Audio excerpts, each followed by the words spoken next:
దేవగిరిరాజున మహాదేవరాయలు అకలైన రుద్రమదేవి చక్రవర్తి పదవికి తగినది కాదని సామంతరాజులతో సంప్రదింపులు జరుపుచు ప్రచారము చేయుచున్నాడట. నీచుడైన మహాదేవరాయలు రుద్రమదేవి కథకు రుచి చూడలేదు. నేను మగువరని ఎరిచి కాబోలు. ఓరి చిటికన్నా నా సానదులలో చేరి కప్పంగట్టు చూసుకపడతావు. సద్గతుడవై దేశ సేవకు అంకితమవుతావు. దుష్టుడవై నా పరవాసనకే అంకితమవుతావు. ఓరి పిచ్చికొండ పారిపోచున్నావా? ఆగు. ధైర్యము కలవేనని ఓటమిని అంగీకరించి శరణు వేడుము.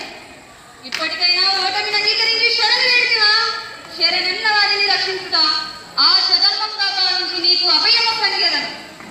నా సామంతులలో చేరి కప్పంగొట్టి చూసుకపడతావో, సద్గతుడవై దేశ సేవకు అంకితమవుతావో, దృష్టుడవై నా కరవాలములకి అంకితమవుతావో తేల్చుకో. ఇదే వస్తున్నా